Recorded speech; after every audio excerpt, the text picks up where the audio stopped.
கிறிஸ்துவுக்குள் அன்பான கர்த்தருடைய பிள்ளைகளே, உங்கள் யாவரையும் ஆண்டவராகிய இயேசு கிறிஸ்துவின் ஈடு இணையற்ற பரிசுத்த நாமத்தினால் உங்களை ஆசீர்வதிக்கின்றேன், வாழ்த்துகின்றேன். கர்த்தர் தாமே இந்த நாளில் நீங்கள் எதிர்பார்க்கிற நன்மைகள் யாவையும் பரத்திலிருந்து உங்களுக்கு அருளி செய்து நீங்கள் இம்மையில் சுகித்திருக்கவும் மறுமையில் நிலை வாழ்வை பெற்றுக்கொள்ள அனுக்கிரகம் செய்வாராக. தினம் ஒரு மிஷனரி என்கின்ற தலைப்பில் இந்த நாளில் நாம் பார்க்க இருக்கிற மிஷனருடைய பெயர் பேராயர் டேவிட் செல்லப்பா. இவருடைய பிறப்பு 5ஆம் தேதி பிப்ரவரி மாதம் 1905 ஆண்டு. இவருடைய இறப்பு 25ஆம் தேதி ஆகஸ்ட் மாதம் 1964 வருடம். இவருடைய நாடு இந்தியா. இவருடைய தரிசன பூமி இந்தியா.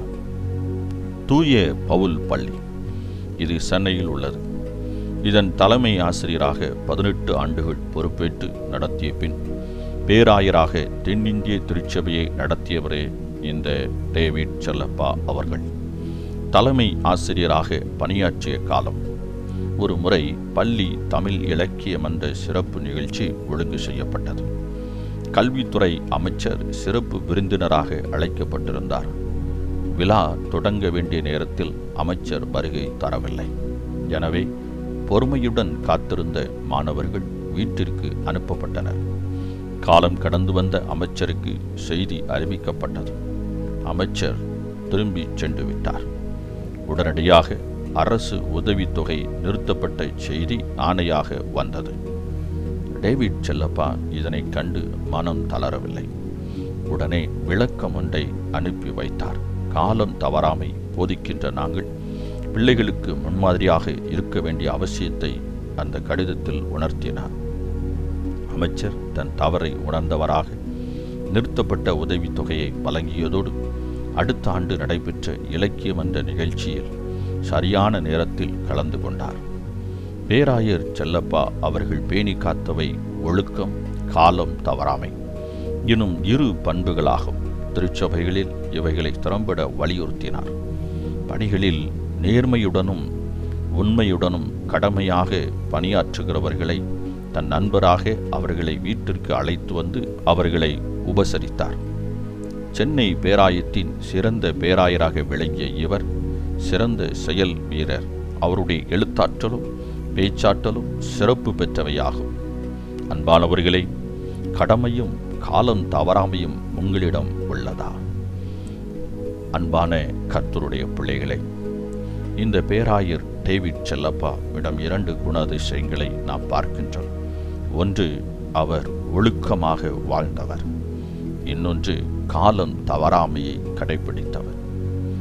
ஒழுக்கமும் காலம் தவறாமையும் நம்மை கிறிஸ்துவுக்குள்ளாக இந்த உலகத்திலே முன்னேறி செல்வதற்கும் உயர் அதிகாரங்களை பொறுப்புகளை சுதந்திரித்துக் கொள்வதற்கு அது உகந்ததாக இருக்கின்றது. ஒரு அமைச்சர் காலம் தவறாமையை கடைபிடிக்காமல் போனபடியினால் அவர் கோபம் கொண்டு இந்த பள்ளிக்கூடத்திற்கான உதவித்தொகையை நிறுத்திய பொழுது இந்த டேவிட் செல்லப்பா அவர்கள் கோபம் கொள்ளவில்லை. அவருக்கு ஒரு விளக்கமான ஒரு கடிதத்தை எழுதினார். மன்னிப்பு கடிதம் அல்ல, அவர் விளக்க கடிதத்தை எழுதினார். அவர் அழைக்கப்பட்ட நோக்கத்தையும் தாங்கள் பிள்ளைகளுக்கு சொல்லிக் கொடுக்கின்ற காரியத்தையும் நாங்களே சீர்குலைத்தால் அதை எப்படி சரியாக இருக்கும் என்று சொல்லி அதை விளக்கி எழுதியிருந்தார். இதை பார்த்த அமைச்சர் மனம் திரும்பினார். அவர் அடுத்த ஆண்டு சரியான நேரத்திற்கு வந்தார். பள்ளிக்கூடத்திற்கான ஊக்கத்தொகையும் அவர் அனுப்பி வைத்தார்.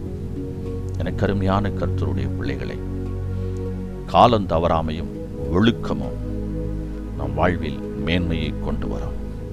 கிறிஸ்து இயேசுவும் அதை நம்மிடத்தில் எதிர்பார்க்கின்றார்.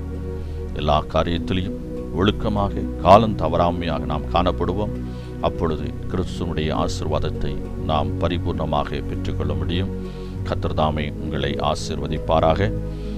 இந்த நாளின் தியானத்துக்குரிய வேத பகுதி ரூத் 1-2 அதிகாரங்கள், ஏசாயா 44 அதிகாரம், யூதா 1ஆம் அதிகாரம். இந்த வேத பகுதியில் வாசித்து கர்த்தருடைய ஆசீர்வாதத்தை பெற்றுக்கொள்ளுங்கள். கர்த்தர் உங்களை ஆசீர்வதிப்பாராக. ஆமென்.